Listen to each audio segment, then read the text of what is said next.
minus 5, minus 4, minus 3, minus 2, X minus 1. Fire. Lights out, everybody.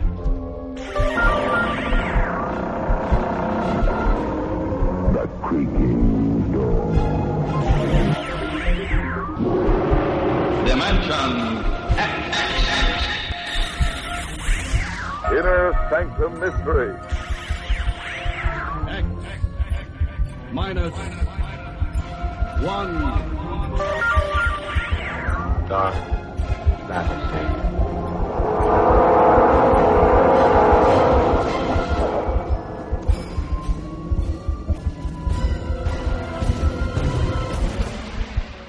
Hello everyone, welcome to Sci-Fi and Horror, brought to you by Dwayne Old Time Radio.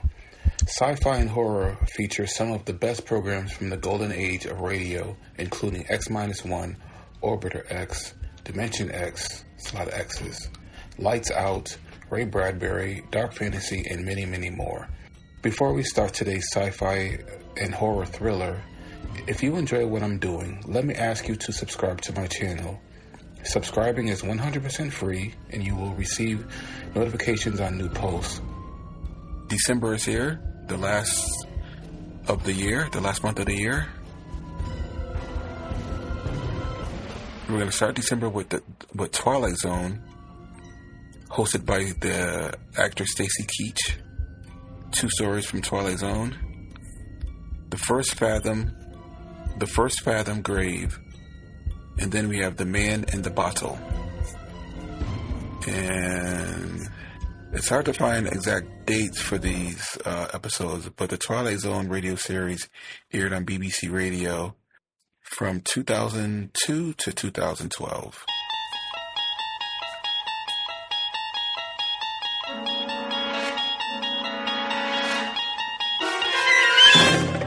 You unlock this door with the key of imagination.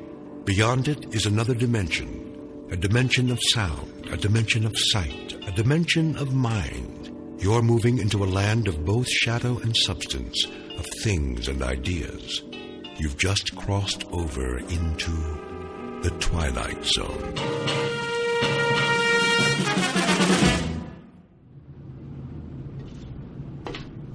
All right, men, we've got clear skies and a calm sea. Now let's get this ship back on course. Yes, sir. Mr. Smith, what is your present course and speed? Steaming on course 26 degrees true. Speed 10 knots, sir. Very well.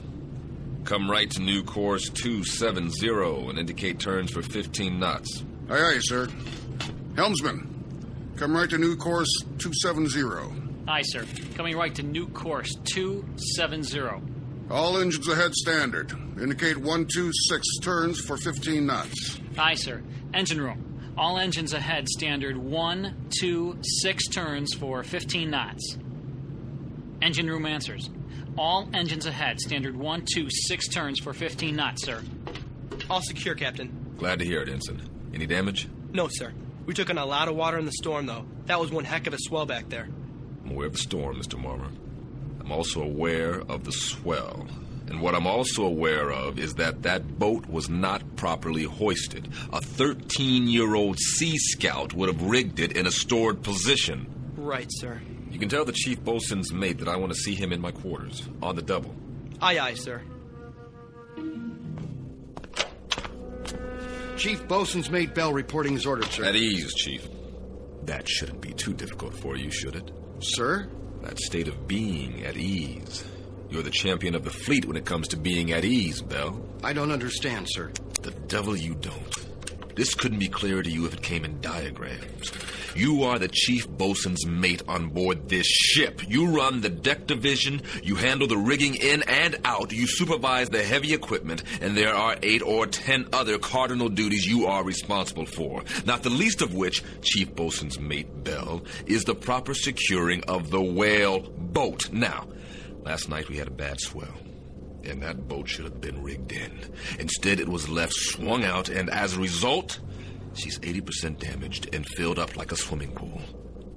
Question, Chief. Where were you? begging the captain's pardon.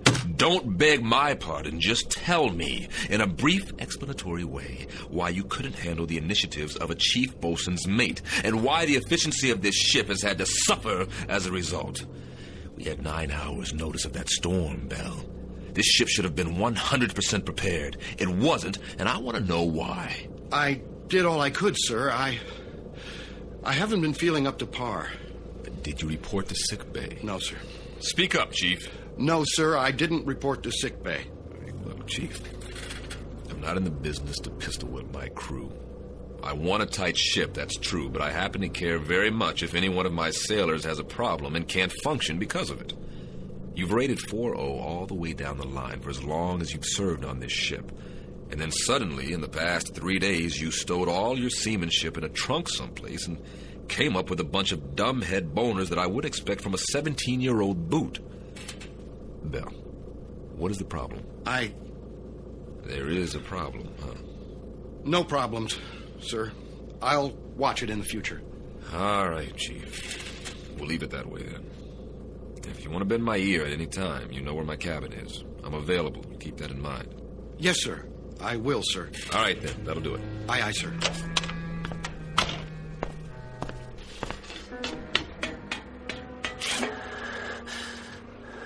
Chief?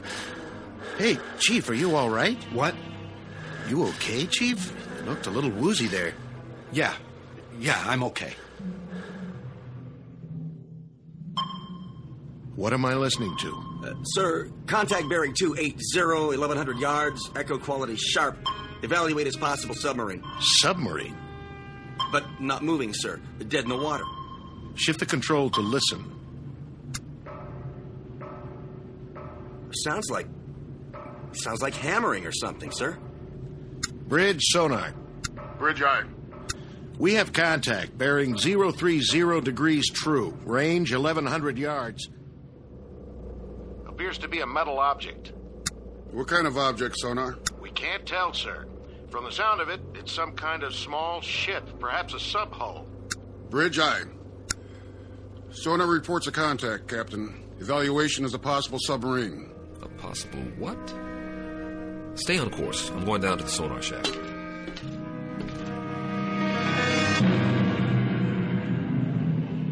Incident 100 miles off the coast of Guadalcanal. Time 1963. A United States naval destroyer on what has been a most uneventful cruise, except for a few tense moments with a storm front. Nothing unusual. But in a moment, they're going to send a man down 30 fathoms and check on a noisemaker. Someone or something tapping on cold steel. You may or may not have read the results in a naval report, because Captain Beecham and his crew have just set a course that will lead this ship and everyone on it deep into the Twilight Zone.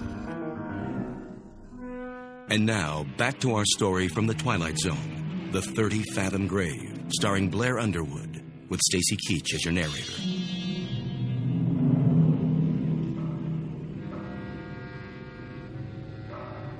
That's it, huh? That's the sound, sir. How long have you been in contact? About 3 minutes, sir. That's a funny one. Sounds like tapping on metal, doesn't it? That's what I think, sir. Bridge. Change course to 030 and reduce speed to 5 knots. Try to make contact by underwater telephone. I've already tried, sir. I get no response.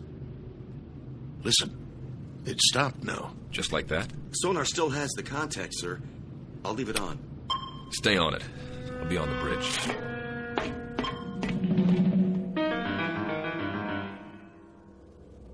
Steady on course 030. All engines ahead, 1/3. 50 RPMs for 5 knots, sir. Maintain course and speed. Anything in sight? Nothing, sir. We're directly over the object. All right, all engines stop. All engines stop. Aye, sir. All engines stop. Engine room answers, sir. All engines stopped.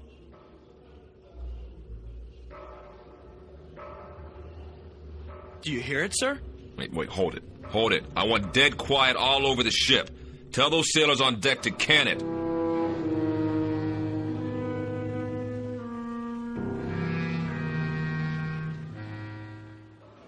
Ain't that a kick in the head? What do you suppose it is? Ghost, man. Ghost.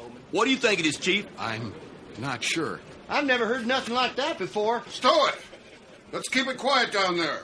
They want us to be quiet so they can listen to it. What I want to know is, listen to what? Where you going, Bell? I don't feel so good. They don't look so good either. Make it stop. My head. Easy, Bell. You fall overboard.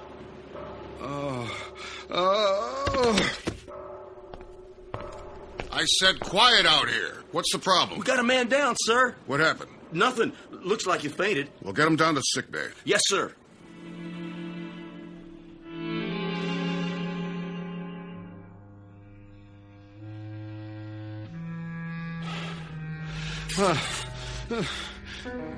Where am I? In the sick bay. You all right now, Bell? Yes. I'm okay, Doc. What? You blacked out up there. I said I'm okay. You better stay horizontal for a little while longer. I'm serious. Captain's orders. I'll be all right. I wouldn't doubt it, but right now you look like a Class A shipwreck. We still stopped? Still stopped. They're all curious as to what's making the noise. That noise? What's the trouble? It's just such an odd feeling. What kind of feeling? I can't describe it. Lie back down now. What's the needle for? Just relax, Chief. Get some sleep. This'll help. Sure. Sure. That's all I need. A little sleep. Doc? Yeah, Bell? What do you suppose is down there? Don't worry about it. You just go to sleep. Whatever it is, the captain will know what to do.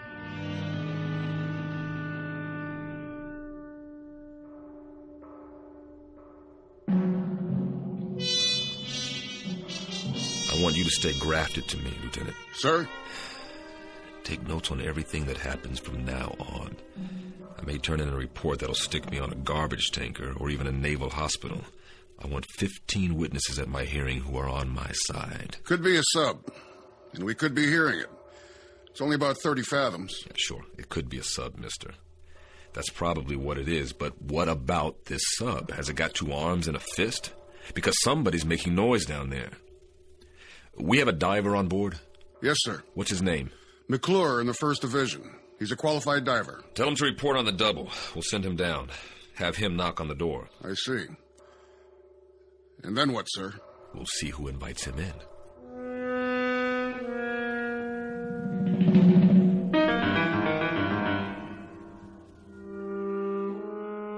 McClure reporting, sir. You're the diver? Right, sir. All right, I'm going to give it to you straight, McClure. Now, here's the picture. There's something down there, directly below us. Something, sir? We don't know what it is yet, just that it's a metal object about the size of a sub-hull. That's where you come in. I want you to get your equipment and go down there. Stay in contact from the moment you hit water to the moment you reach it, understood? I understand. Whatever that object is, there may be somebody inside, or at least something that's making the noise. When you get down there, I want you to listen closely and tell me what you hear. We may be getting it distorted. Yes, sir. All right, then, hop to it. Aye, sir. What we're hearing doesn't make any sense. It's crazy. It is that, Lieutenant.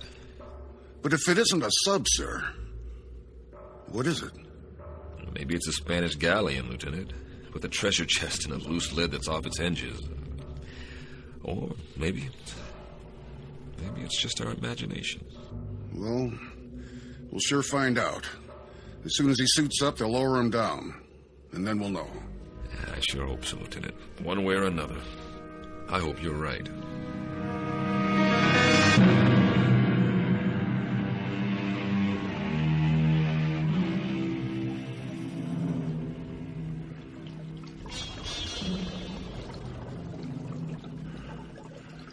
Bridge, can you hear me? Loud and clear. This is the captain. Keep talking. Yes, sir. What do you see, McClure? It's a sub, sir. No question about that. Have you reached her? I'm standing right alongside, sir. I don't hear anything, though. McClure? Her bow is buried about 15 feet into the bottom. I can't read any identification. It's covered. Or rusted over. On the side of the conning tower, McClure. Can you read a number there? No, sir. There's damage. Number's been obliterated. McClure, you hear that? Yes, sir, I do. It's coming from midship. I'm moving toward there now. Tap on the hull, McClure. See if you can get a response. Was that you, McClure? Yes, sir. No response, sir. I don't hear anything anymore. McClure, there should be 3 hatches. On the bow, on the conning tower, and on the stern. Is the ship upright? She's upright, sir. At about a 30-degree angle. I understand, McClure. Climb up on her deck and check the hatches. See if you can open them. The bow hatch is buried, sir. I can't get through to that. But, wait a minute. I'll check on the one over the conning tower. McClure, what's the condition? The conning tower hatch is all bent, sir. I can't move the wheel. The whole deck appears to have been strafed. Wait a minute. Hatch on the stern the same way, sir. I can't turn her. Whoever she is, sir, she must have caught it. Say again, McClure. She must have what? Caught it, sir. The whole deck is pockmarked with shell damage. Machine gun damage, too. Is that you, McClure? No, sir. It's coming from inside the hull. Answer it, McClure. Answer it right away. This is crazy. McClure, can you pinpoint the sound? Can you tell precisely where it's coming from? I think it's... Wait a minute. Yes, sir. Directly midship, just below the tower. Keep trying. We have to know whether anyone's inside that sub.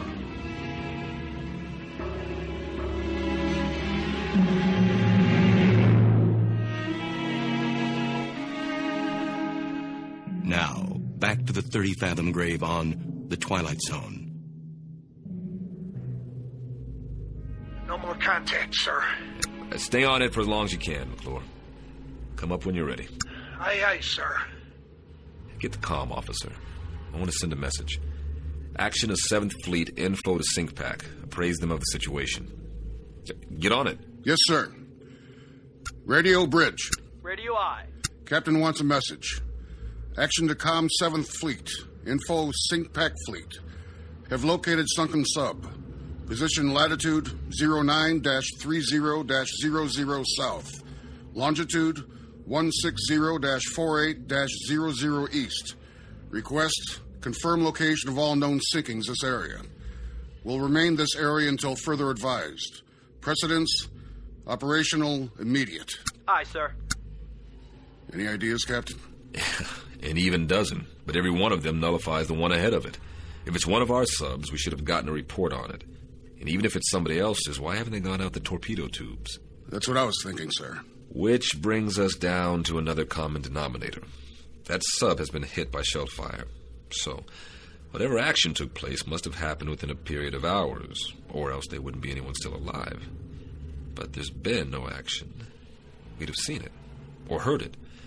They put them all together and they spelled nothing. When McClure comes up, tell him to dry off and report to the sonar shack. That's where I'll be.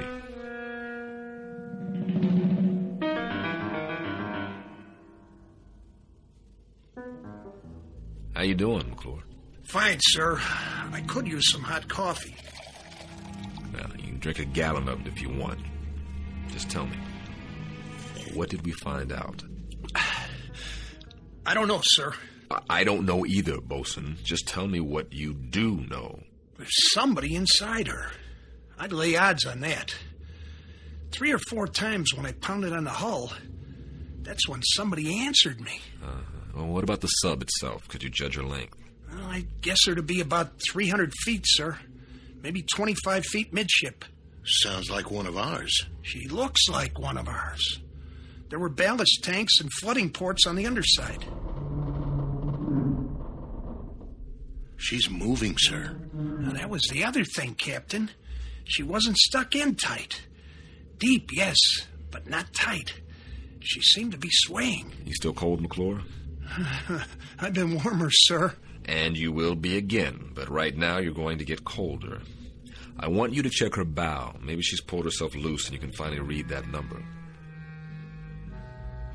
Sonar, Bridge. Go ahead, Bridge. Com 7th Fleet reports no sinkings of any kind. Authorizes us to remain on scene and operate at own discretion for salvage and rescue. Roger. Can do, McClure? I'll do my best, sir. Look at it this way. What a dandy story you can tell your grandchildren on some dark, rainy night. Are they going to believe me, sir?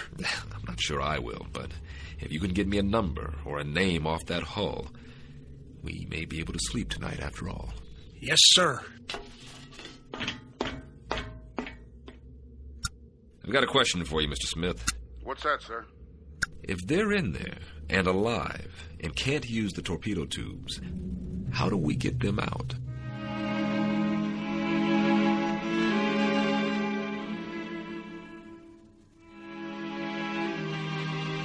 Bridge. Go ahead, McClure. This is the captain. She's pulled herself out, sir. Here's your number. 714. 714. Make a note of that, Lieutenant Smith. Yes, sir. Well, that means she's one of ours. Come on up and get a broiled steak on me, McClure. Smith, hand me the book with the hull numbers.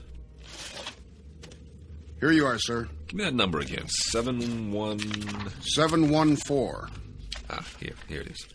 714. Commission December 1941. Sunk in action, First Battle of the Solomons, August 7th, 1942. But, Captain, that was 20 years ago.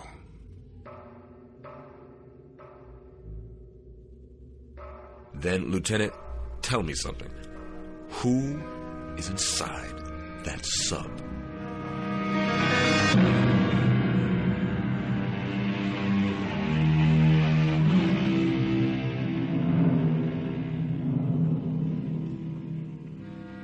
Coffee, sir? Thanks, Marmer. Quiet night. It's too quiet. How long's it been now? About 3 hours. Is he sending McClure down again? Beats me. All I know is there's a boiler tender second who's making book in the crew's quarters that the thing below us is a sea monster with 3 heads and we're all living on borrowed time. I don't know what scares me more, when they pound or when they shut up. I don't know what scares me more, a 20-year-old sub with somebody alive inside, or what the commander of the Pacific Fleet will say to me when I tell him that. And to compound the problem, I've got a chief bosun's mate with something eating at him. Bell? Bell. What made him black out? That's part of the problem. Could be he's dredging up a couple of memories. What do you mean, memories? This is World War II revisited for him. He got picked up here after a sinking. That's the way I hear it. He was on a ship that got hit, only survivor or something like that. Got picked up from the water. Maybe it is dredging up some memories, then. Here we go again. What's the matter? They can't make up their minds down there? There's one more question, an important one. What's that, Captain? Who's they?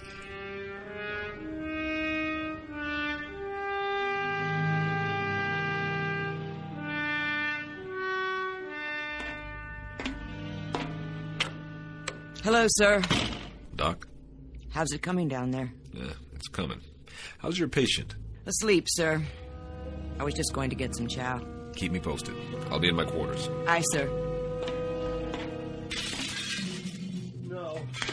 No. What's the matter? Belle! What happened? I was looking in the mirror, and I saw faces. They were staring right at me. They were pointing at me. I know it sounds crazy, but they were there. It was as if I'd been pushed out of the mirror. Ordered out. That's why I had to break it, to make them stop.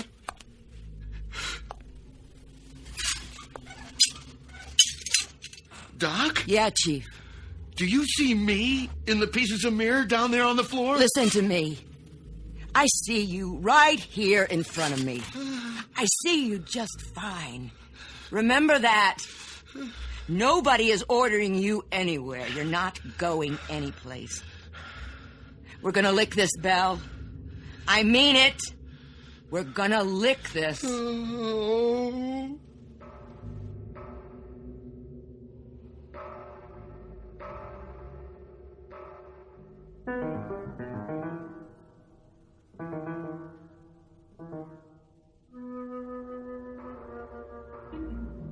Same routine, huh? Same thing, sir.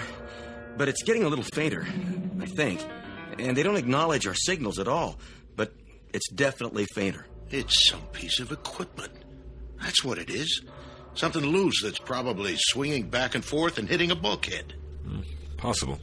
That's the only explanation. I mean, well, think about it, Captain. A 20-year-old sub in the deep six since the war? Who could be down there?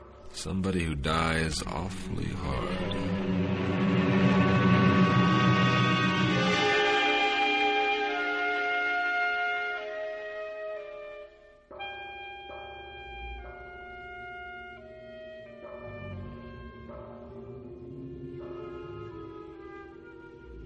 Whoever it is, whatever it is, it's running out of steam. I wouldn't make book on this, but I've got a hunch that if we don't get inside there, and I mean quick, we're going to miss the boat. So we go down, and like you said, we knock on the door, but we've done that before. No, we don't knock on the door this time. Now we kick the door open. Begging the captain's pardon. You break in that way, and it's a sure bet the pressure will kill whatever's alive down there. Right, so we do it the one other way we've got. I want you to send a message to Com Sub Pack. Tell them we're going to need a submarine rescue ship out here. Give them position and depth, and tell them to report to the scene for rescue attempt. Emergency precedence. The airlock chamber? No, that's all we've got left, and it's precious little. Get on it right away. I'll be on the bridge. Radio, sonar. Radio I. The Com Sub Pack. Emergency precedence. Request nearest ASR, report to position. Latitude 09er-30.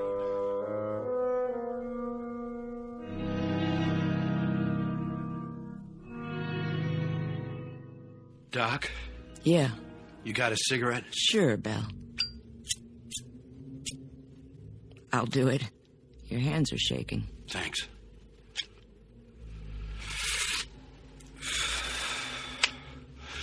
Doc, will you answer me straight? I'll try.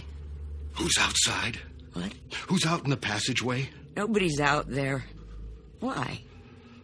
You think you hear something? I don't know. Why should anybody be out in the passageway?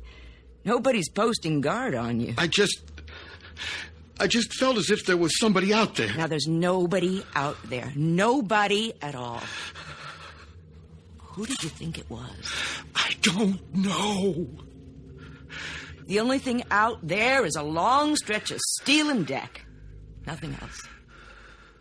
Come on, you want to take a look? What's happening to me? Doc, what in God's name is happening? Chief, you gotta get a grip, or I swear you're gonna talk yourself into a straitjacket. I mean it. I got the feeling again. Just as if somebody was watching me, pushing at me. Doc? What, Belle? I'm scared to open the door. Then don't.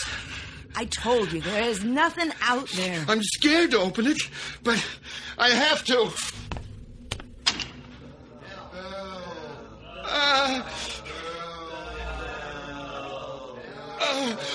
No. What did you see? Men. What men? All wet. Dripping wet and not alive. They were looking at me. Listen. I didn't see a thing, Chief, and neither did you. Oh. Did you hear me? All you saw was what your scared brain told you to see. Oh. That's what it was, what you've talked yourself into. Now pull yourself together, sailor. But I tell you, I saw it. Then I'll prove it to you. No! See? Nothing, I told you. What the... Water on the floor. And where did that come from? Piece of seaweed.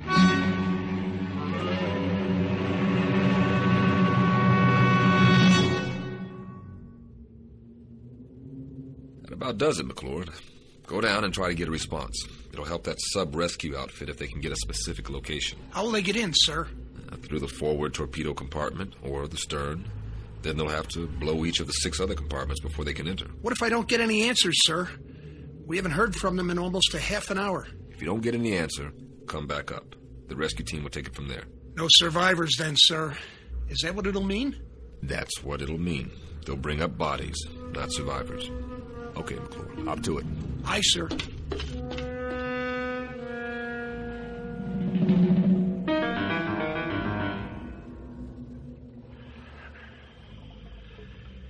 I've reached the sub, sir.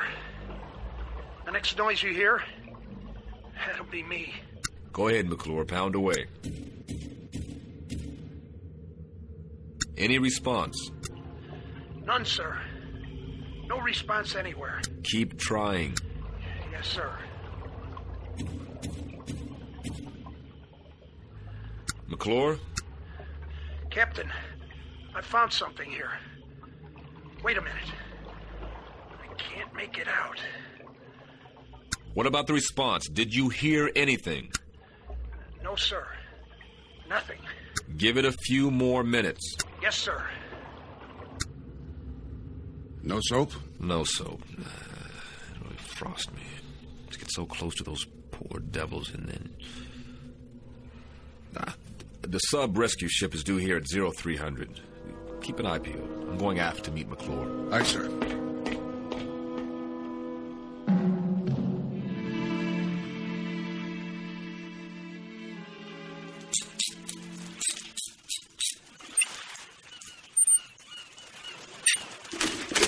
Bet it feels good to get that helmet off. Oh.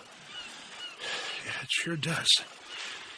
It's so dark down there now. Without the light, I couldn't see a blasted thing. Real spooky. But I found this. Yeah, thanks, McClure. Good job. Go get some chow. I'll need you one more time when the ASR team gets here. You're going to have to go down as a pathfinder. Give them any help they need. But that won't be for a while. Excuse me, sir. But you better look at those tags. You gotta be kidding me. What's the matter, sir? Ensign, ask Doc if Chief Bell is well enough to report to my quarters, because I need an explanation for this one. Fast.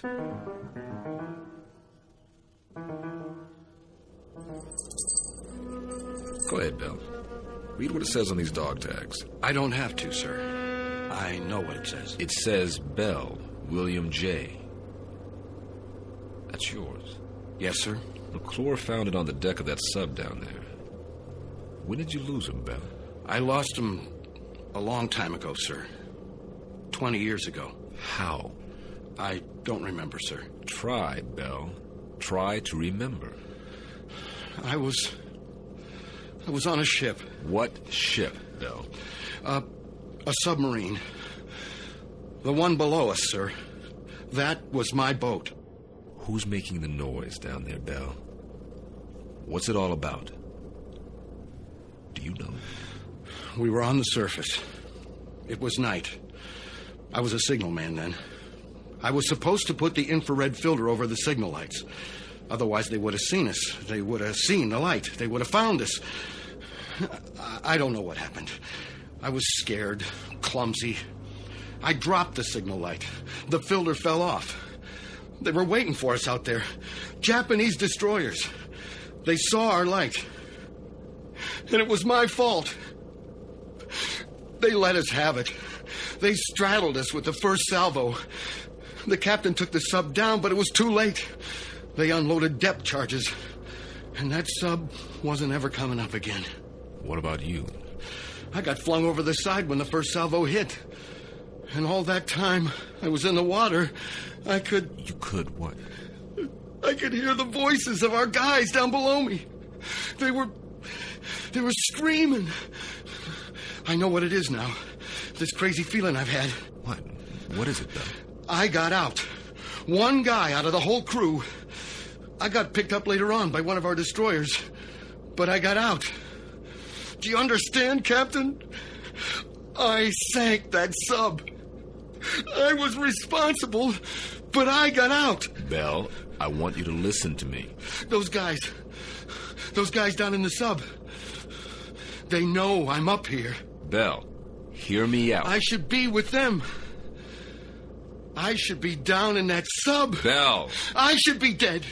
That noise, that pounding, those are the guys down there who are calling muster on me. They're calling muster on me. Will you hear me out? Will you listen to just a little logic now? A little reason? No one man sinks a sub, and one lousy circumstance doesn't decide a battle. And one case of sudden fear doesn't add up to a coward. Bell, you gotta believe me. All you should put in your sea bag is regret, not guilt.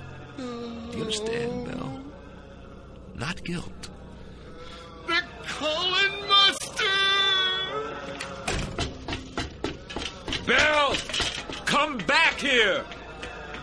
They're calling muster on me! Bell!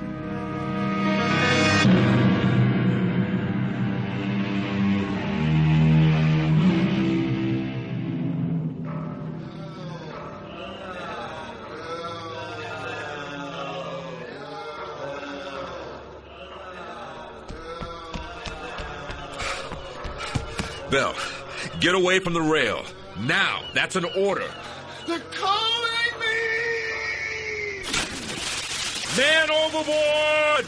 Starboard side!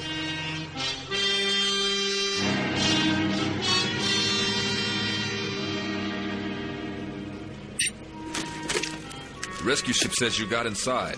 Yes, sir. It was a wreck. Nobody had a chance. Nobody? Nobody, sir. The periscope shears had been cut in half. One section was just hanging there, swinging back and forth. Then that was the noise. That was the noise, wasn't it? I guess so, sir, but... But? There were 8 men down in that control room. 8 men. Or what was left of them. And one of them had a hammer in his hand. Let's just say, McClure, let's just say that this is the part of the story you tell your grandchildren that you make up yourself. Say anything you like, any explanation that comes to mind. Aye, sir. It's funny how long it takes some men to die, or to find any peace at all. Sometimes I think that's the worst thing about a war. Not just what it does to the bodies, but it does to the minds. So, rest in peace, Mr. Bell. I think it's your due now. At long last. Rest in peace.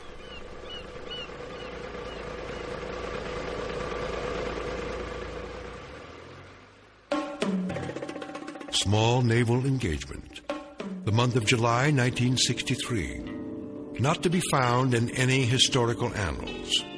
Look for this one filed under H for haunting in the Twilight Zone.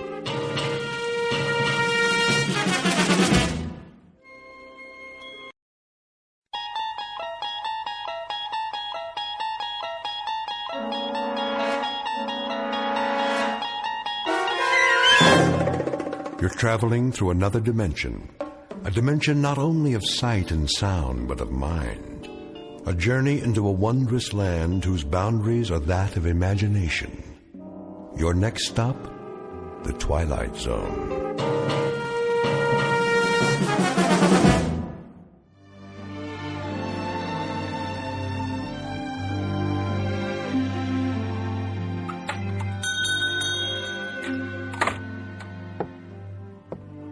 Morning, Mr. Castle. Hello, Ned.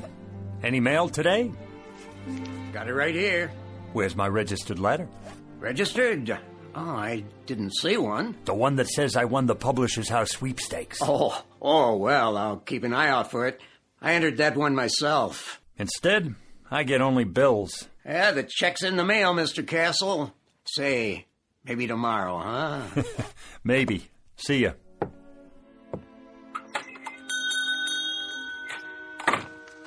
Another bill, and another, and another.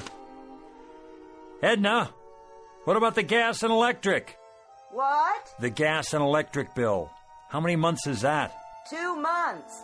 That's one you'd better pay. That's the one I can't pay. Mr. Castle. How are you, Mrs. Gumley? Just fine, Mr. Castle. Good. Glad to hear it. How have you been? Oh, can't complain. Been having a lot of rain, haven't we? What? Oh, yes. Quite a bit of rain for this time of year. Well, it's good for the flowers. How's that? Good for the flowers. The rain, that is. Yeah, very good for flowers.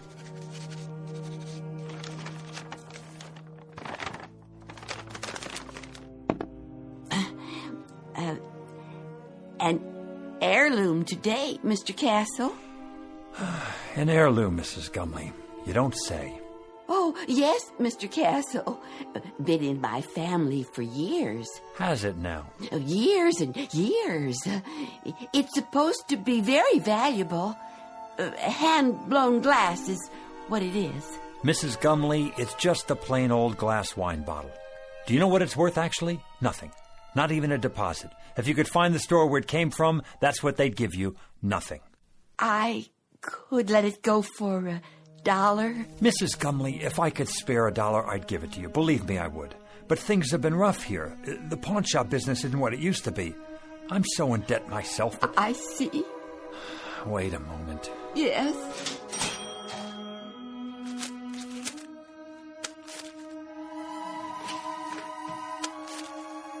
$1 it is, then.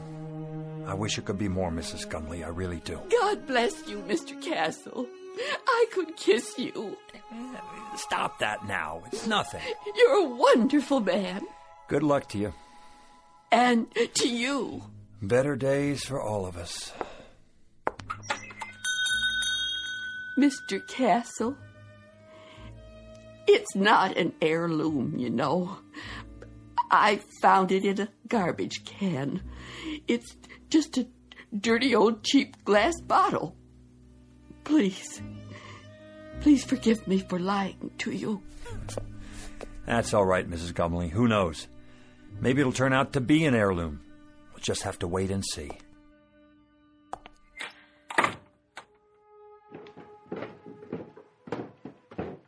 Who was that? No one.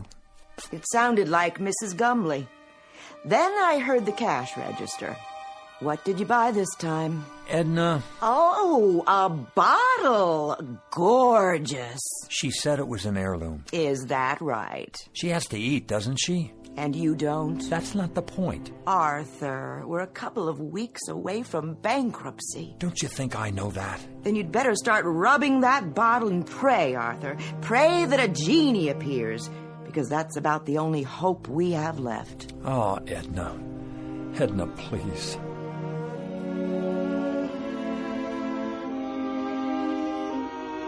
Mr. and Mrs. Arthur Castle, suspended in that brief fragment of time before fate comes out of a bottle.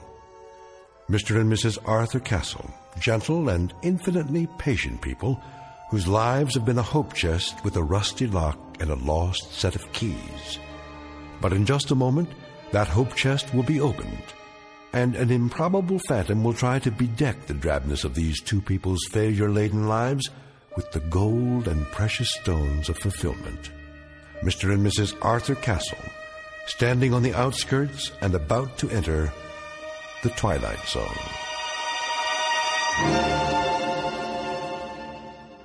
And now, back to our story from the Twilight Zone, The Man in the Bottle, starring Ed Begley Jr., with Stacy Keach as your narrator.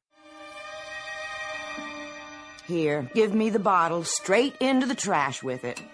If you won't do it, I will. Wait, it's worth a couple of cents. A couple of cents, Arthur. A couple of cents. We've got more creditors than we've got cheap watches. You promised me no more handouts. Look, Edna, maybe all that's left for me is to try and find someone who I can feel sorry for. Can you understand that? I need to feel that I'm doing something of value. Maybe a man can be a failure for only so long, and then it catches up with him. Arthur, you're not a failure. Of course I am. Look around you, Edna. In this clutter, you see the legacy of 100 years. My grandfather owned this shop, and it finally broke his heart. than my father, and it killed him too. The meanness of it, Edna. The shabbiness of it. The hand-to-mouth of it. This isn't just a hock shop where you buy the pitiful little residue of other people's failures. It's a shrine to failure. That's what it is. It's a mausoleum, a burial ground for people's hopes. Arthur, please don't talk like that. Edna, what happens to us anyway? What happens to us? Have you ever thought of that? We're not old people, and yet this place is making us old. There should be years ahead of us, years without having to make do, scrimping and counting and picking over checkbooks and budgets and final notices and old bills and... Careful, Arthur, you're knocking things over. I don't care about the bottle. I'm trying to explain... Arthur, what's all that smoke? I don't know, but it seems to be coming from inside Mrs. Gumley's bottle. How do you do? Where did you come from? From the bottle, of course. The bottle? It fell to the floor, the cork popped out, and here I am, at your service. I'm supposed to buy that. What do you take me for? Rather than go into any lengthy generic explanation of my existence, suffice it to say that I am here, and I am, in fact, a genie. In a business suit, with a derby hat and a walking stick.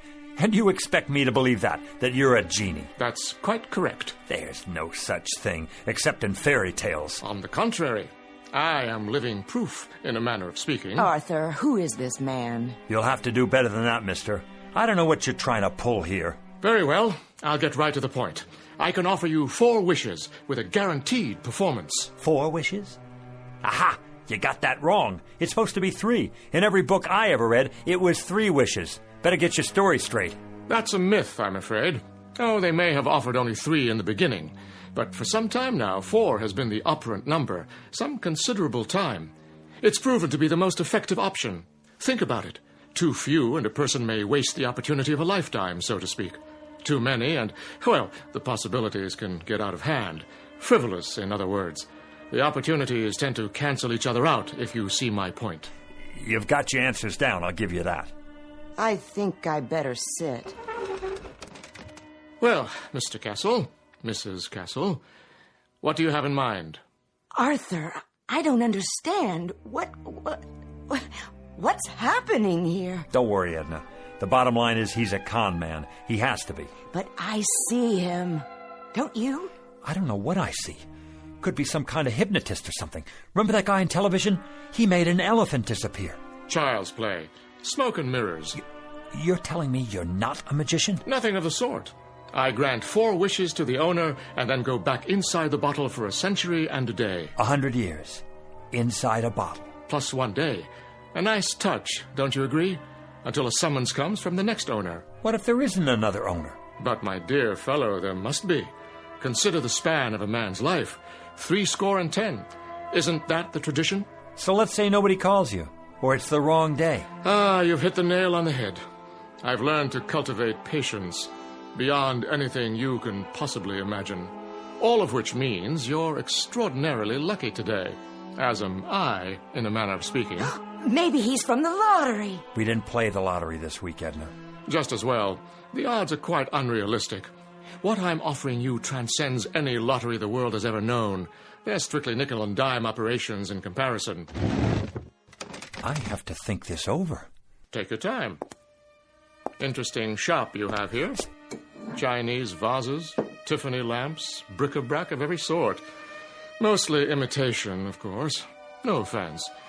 Nonetheless, I have the distinct feeling I've seen some of these items before. How could you if you haven't been out of the bottle in 100 years? I meant the originals. The originals? How old are you? If I told you, you wouldn't believe me. Nice silver cigarette case. Faux Victorian, isn't it? My uncle's. He passed it down from his great-uncle, who bought it in Liverpool in 1914. Is that what he said? How much? Take it. Get back to the subject. What else about the wishes? Oh, yes. Now, I think the business at hand is for you and Mrs. Castle to decide the nature of your 4 wishes, keeping in mind, of course, that each wish is irrevocable. Once made, it is fulfilled, and once fulfilled, it is a matter of record. It can only be altered by yet another wish. clear, Mr. Castle? Clear enough. I think we better call the police. Why not wish for them? I can bring you Scotland Yard, the Federal Bureau of Investigation, or every bobby in the City of London. That won't be necessary. Is it the police you want? No. That's not what we'd wish for.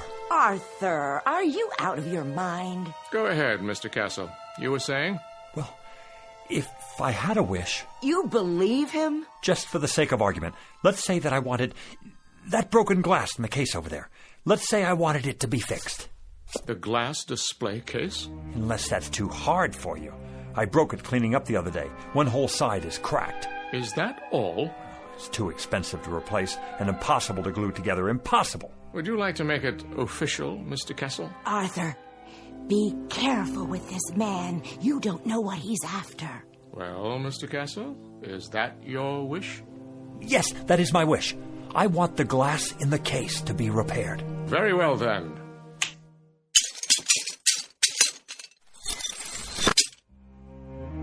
Am I dreaming? It's a magic trick. It has to be. No, you're not dreaming, Edna. I see it too. It's like new. How did you do that? Next. What? Well, Mr. Castle, you have 3 wishes left. 3 wishes. 3. Edna, 3 wishes. Anything we want. Think, Edna, think. What do we want? Why, I don't know. I asked you to think. I'm frightened. A new shop, Edna. An expensive shop on 5th Avenue. We could have that just for the asking. But Arthur... Or travel. Take trips. We could see the places we could never afford to visit, like Paris or Rome or even the South Seas. We could take a cruise around the world, first class. Surely there's a catch. Or money. $100,000. $200,000. $1 million. We wouldn't have to grub anymore. We wouldn't have to sit here and waste our lives away. Arthur, it isn't right. There's something unholy about it. Clothes, Edna. Expensive clothes. Jewels. A beautiful house. No more worries for the rest of our lives. Are you sure? Edna, we don't have to rot away here. We can have anything we want. Anything, Edna. Money. Money? The simplest of all requests, Mr. Castle. Simple? For you, maybe. How much would you like? In what denominations? Edna, how much do we want? I don't know. I just don't know. $1 million. That's what we want. $1 million.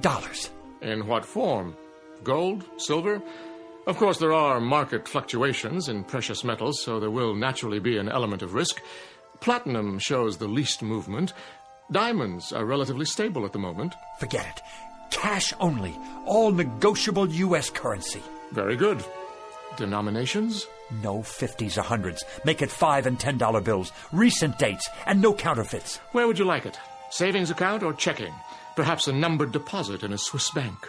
Right here. Here? Where I can see it. On the floor? Don't you worry about that. Just bring it here. I'll take care of the rest. That is your second wish. You understand English, don't you? That's our wish. Coming right up. Oh, just one thing. Aha! Arthur, I told you. Do you mind terribly if I... If what? If I smoke. Is that all? Of course, if you prefer otherwise. I see the no smoking sign on the wall. No. Go right ahead.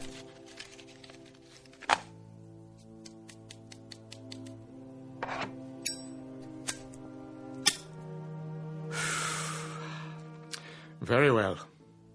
Now then, Mr. Castle, where were we? Ah, yes, I was about to say, ask and you shall receive. What's that? Where's it coming from? What is it? It's money. Look at it. A rain of money. Edna, $1 million, Edna. $1 million.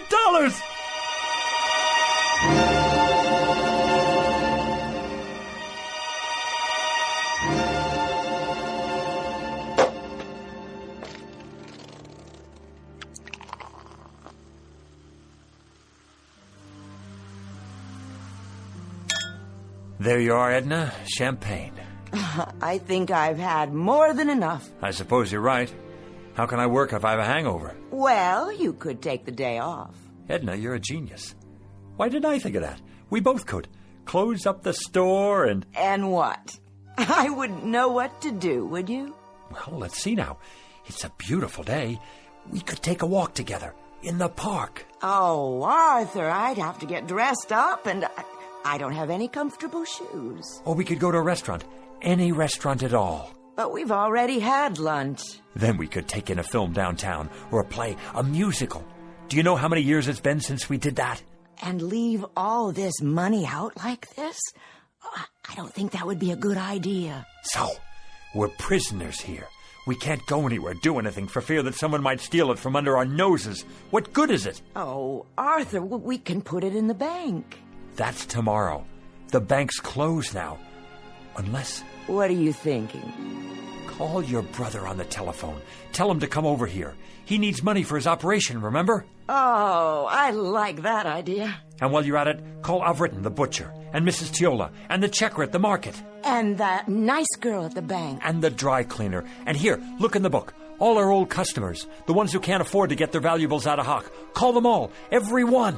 What will I say? Tell them we need their help.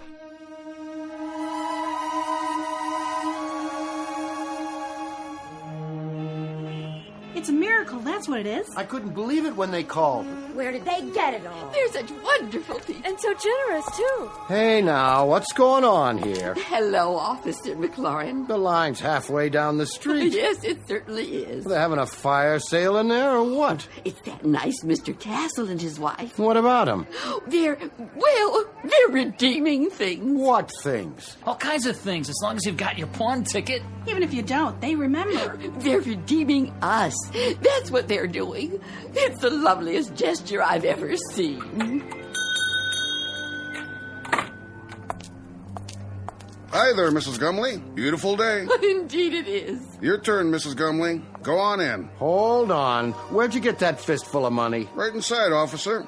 From Mr. and Mrs. Castle, bless their souls. What are they doing, running numbers? Nothing like that. Strictly legit. You're telling me they gave it to you? Sure did. Enough to pay off their tab at the butcher shop and then some. Plus the next 10 years in advance. And whereabouts did they get this bankroll? Don't ask me. But their ship sure must have come in big time.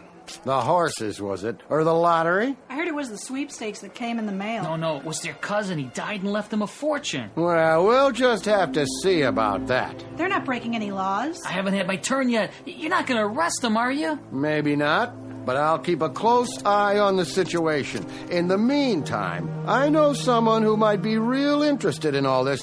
Don't you people go blocking the sidewalk now.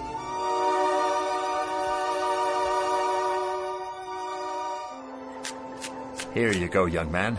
Pay off that mortgage now. I will. And then go have yourself a ball, you and your lovely wife. I don't get it. Why are you doing this? Do I need a reason? Every time I come in your gas station, you look under the hood. Oh, that's nothing. Check the air and the tires, all of it, without my asking. I say that's worth something. It's worth a lot these days.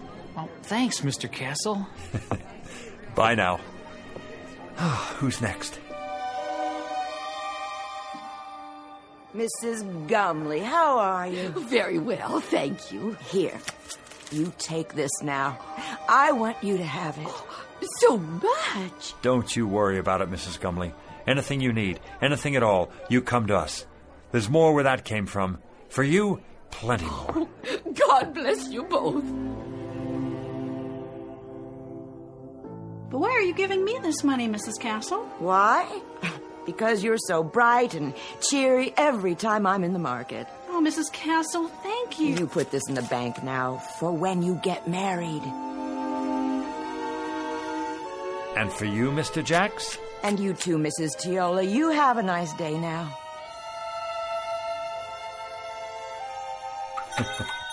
Don't mention it. Buy a round for everybody. On me. Is that all of them? Oh, for now. Put the close sign in the window, would you please? Of course, dear. Whew. Now that's what I call a day's work. You did wonderfully well, Arthur. I'm so proud of you. You know, Edna, I don't care how we spend the rest. I feel so good right now, seeing all those happy faces. I know. It would be nice to get away for a while, though. I agree. Some time in the sun, nothing fancy. How much do we have left? Look in the box. It's still practically full. We didn't put a dent in it. Your father would be proud. Rest his soul. And your grandfather. Tell me your opinion about something, Edna. If you like, dear. I'm wondering, do you suppose I still need to carry on the family business? Well... We don't have a son or daughter. I'd say you've more than done enough, Arthur. All these years. Even if we did have kids, I'd rather leave them money to start their own business. Something with a future. What about your cousin's children? Oh, that would be a wonderful present. And what about you? You've been so patient all these years. What would you like? Well, first, of course, you're going to retire. No ifs, ands, or buts. And then, wherever you'd like to live, Arthur, as long as we're together. Of course we'll be together. You think I'm going to take up with a young floozy? Oh, no, I don't think that. You wouldn't. It's not in your nature. But you're tired. You need to rest. We both do. Rest and live.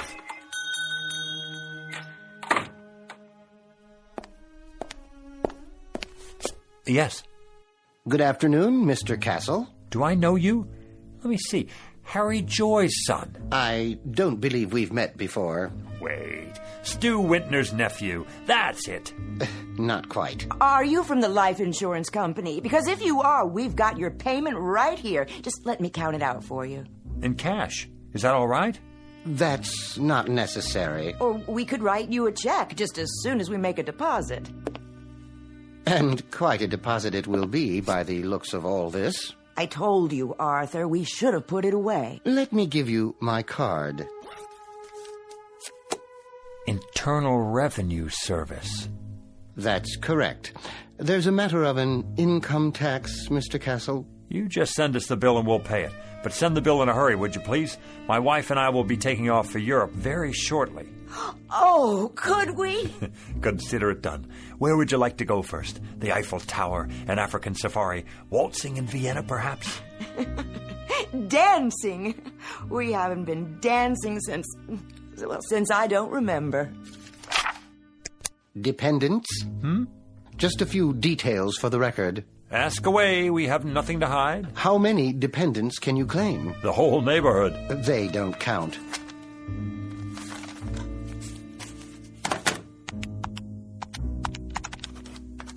Wait. What's that figure? The one you just wrote down?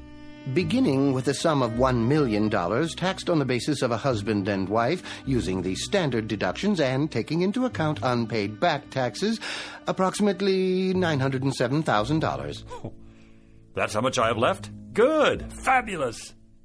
That's how much you owe the government. I beg your pardon? In addition, there's a state income tax involved, which, using thumb rule, would come to a rough figure of $35,000. You mean hundreds, don't you? Then there will be a matter of a 5% penalty. For what? If you fail to file a declaration within 30 days of today's date. But I'm sure you won't let that happen. The whole thing will amount to about, roughly, mind you, let's see here, $942,640. Arthur, we've given away a lot of money already. I'll figure out how much.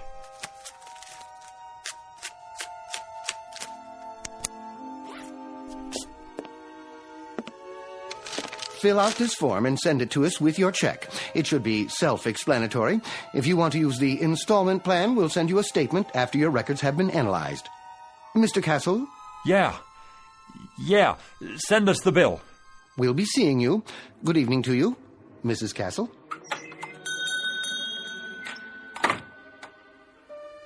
I wonder if we can appeal it. Help me, Edna. You take this pile. 76, 77, 78... Oh, Arthur, where's the genie when we need him? Well, how much is there? $910,535, $910,540. We gave away almost $60,000, and this goes to taxes, leaving us with this. One $5 bill. That's our entire profit, Edna. $5 whole. That was quite a wish, Arthur. Quite a wish. And we haven't even paid the bills yet. If you'll recall, it was my suggestion that you reflect very carefully, Mr. Castle. Very, very carefully. Now he shows up. Had you made a wish that took into account the taxes involved... Look, you. Plenty of sweet talk and promises and the whole thing. And all the time you're nothing but a con artist, after all. This time I want the $1 million, but I want it after... Arthur, no more money. You've got to wish for something else. Oh, something else, then. A new store. A chain of stores. They could burn down 1 hour after we get them. Success? Be careful, Mr. Castle. Success is a pretty broad term. He's right. You can't wish for success. I've got it. How about 10 more wishes? Or 20, or... Very clever, Mrs. Castle, wishing for more wishes. But I'm afraid that isn't permitted. Frankly, I'd be afraid to have you try it for fear of the consequences. What consequences? Why do you have to keep losing your temper? Why can't you think about this thing carefully and then come up with Well, you're no help to me, that's for sure. Here we stand in the middle of this crummy little pawn shop with the whole world out in front of us and anything to wish for that we want. Anything. And you just stay on my back and... Stop it! This doesn't sound like you. Not like the man I married. Not at all. Edna, what's happening to us? What's really going on here? Oddly enough, this is the normal pattern that seems to be generally followed. Great excitement, great emotionalism, and strangely enough, hard to believe though it may be, only a modicum of happiness. Well, you've got cheap customers here. Our price is no longer so high. We're people who haven't had much happiness. People who've carried a crummy hawk shop on their backs all their lives. What, Edna? Tell me, what do we wish for? I don't know, Arthur. I just don't know. What about it? What can I wish for now? What can come to me without tricks? Without tricks? I question the semantics here, Mr. Castle. There are no tricks involved. There are simply normal and understandable outgrowths and conditions that go with any windfall. No matter what you wish for, you must be prepared for the consequences. What sort of consequences? Nothing more than cause and effect. Consider, for example, what happens when you throw a stone into a lake. The stone sends out ripples in the water. After a while, these ripples reach the shore. The bigger the stone, the bigger the ripples. And if the stone is large enough, you'll get a wave of water, even a tidal wave that could sweep you off your feet. It all depends on how much you disturb the way things were to begin with. Now do you see what I mean about consequences? That I need something without consequences. I'm not sure that's entirely possible. Something dead sure, at least. Something anchored, something airtight. I must agree, that would be the ticket. Is there such a thing? Sit down now. You'll give yourself a heart attack. Edna, I think I've got it. I think I know what it is. What, Arthur? Power, Edna. Power, prerogatives, to be in charge of something, to be a boss, to be a leader with respect and the freedom to live as one likes. We could wish for that. Possible. Very possible.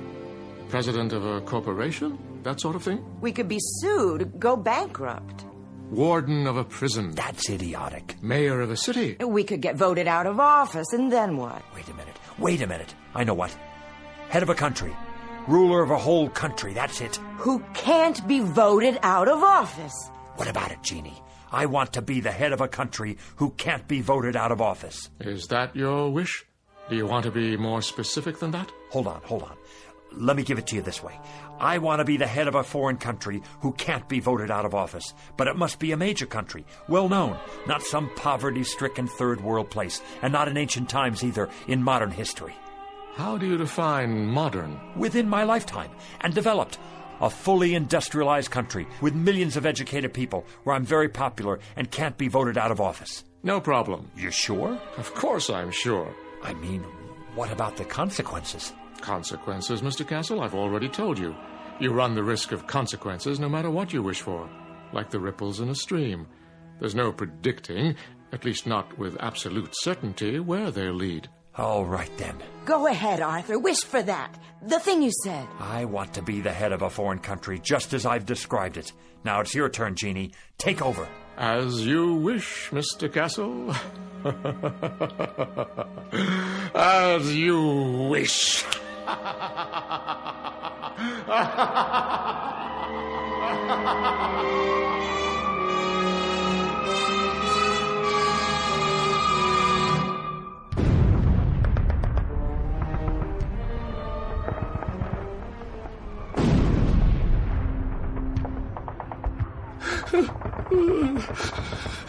You'll forgive me, sir.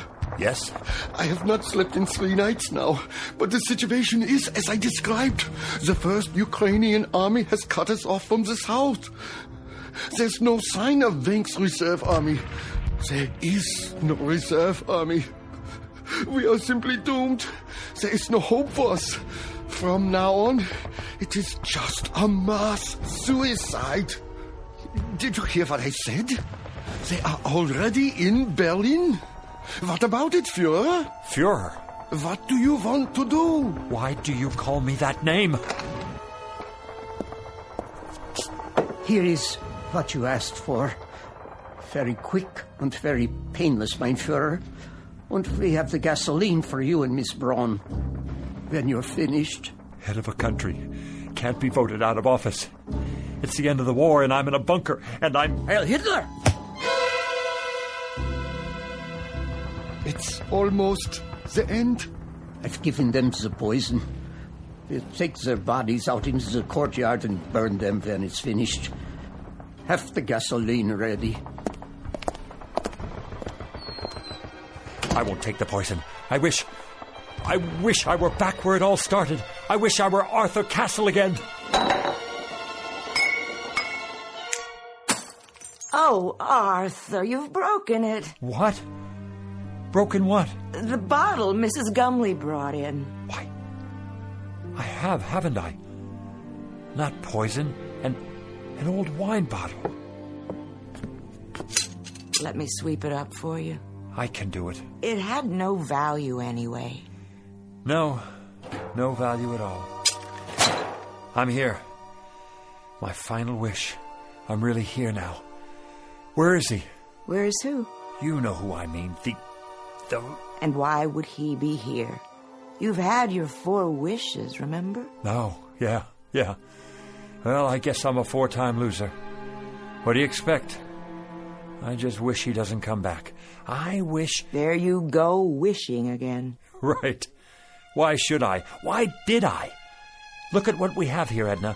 We have a business that's been in my family for 3 generations. And each other. We have each other. I'm going to stop wishing for a while. You know, Edna, I can't afford a brand new life. Neither can I. I think I'll just give the old one a new paint job. You know something, Arthur? I think that's a very good idea. What is it? Look, your first wish, the glass case, it's not broken. It's still repaired. So we came out ahead after all. Nothing's ever a complete loss, is it? Careful, Arthur, with the broom handle. Well, we were ahead. Now you have more glass to clean up. You know something? I don't mind cleaning up any of it. Not at all. In fact, not at all.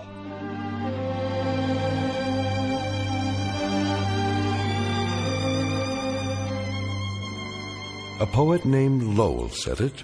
Something to the effect that granting our wish is one of fate's saddest jokes. Lesson to be learned out of a few fragments of broken glass in a trash can. And a word to the wise, to the garbage collectors of the world, to the curio seekers, to the antique buffs, to everyone who would try to coax a miracle from unlikely places. Check the bottle you're taking back for that deposit, because the genie you save might be your own. Case in point, Mr. and Mrs. Arthur Castle, fresh from the briefest of trips into the Twilight Zone.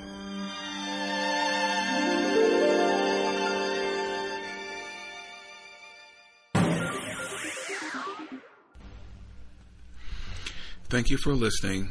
If you enjoy what I'm doing, I ask you to please subscribe to my channel or channels. Well, hope you enjoyed, and until next time, stay safe, wish you well, peace.